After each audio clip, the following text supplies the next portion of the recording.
Sir मेरा सवाल पहला आपसे ये है कि सारे एग्ज़ाम्स की डेट आ गए हैं, स्कूल एग्ज़ाम्स, कॉम्पिटिटिव एग्ज़ाम्स के डेट आ गए हैं, तो मिनिस्ट्री क्या-क्या इनिशिएटिव ले रही है कि इन बच्चों का ध्यान रखा जाए और उनकी सेफ्टी इंश्योर की जाए?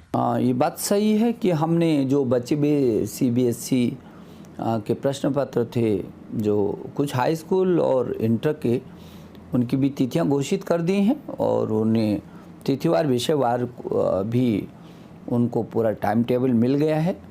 इधर हम लोगों ने नीट और जेई और जेई मेंस और जेई एडवांस की तिथियों को भी घोषित किया है।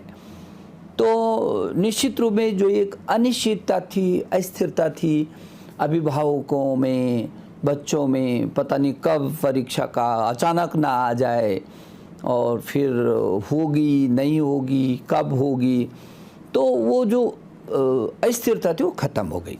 अब छात्रों को मालूम है, अभिभावकों को मालूम है कि कब कब क्या क्या परीक्षाएं होंगी, चाहे उच्च शिक्षा की होंगी, चाहे स्कूली शिक्षा की होंगी और किन किन तिथियों में होंगे। तो अब स्थिर तरीके से बच्चे अपनी तैयारी कर रहे हैं। जहाँ तक आपने कहा कि ये घोषित है और फिर किस तरीके से उसको देखा जाएगा, परीक्षा किस ढंग से होंगी, हमने उच्च शिक्षा में एक टास्क फोर्स गठित किया है यूजीसी के नेतृत्व में। यूजीसी उसको टास्क फोर्स को ये तय करेगी कि जब ये परीक्षाएं होंगी तो किस तरीके से उसकी सामाजिक दूरी हो, चाहे उसके यातायात का हो या समय का प्रबंधन हो, किस तरीके से वो करेंगे। ऐसे स्कूली शिक्षा में एनसीईआरटी को ये कहा है कि एक टास्क फोर्स बना करके उसने लगभग पूरा काम कर दिया है।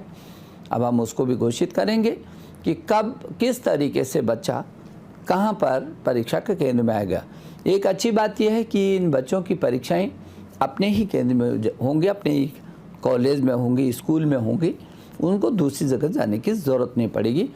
लेकिन हर दृष्टि से कैसे करके ये व्यवस्थित करके परीक्षाएं होंगी, इसमें स्कूली शिक्षा और उच्च शिक्षा दोनों ही गहन चिंतन मंथन भी कर रहे हैं और उसका परिणाम भी अच्छा निकालने के लिए तैयारी कर रहे हैं।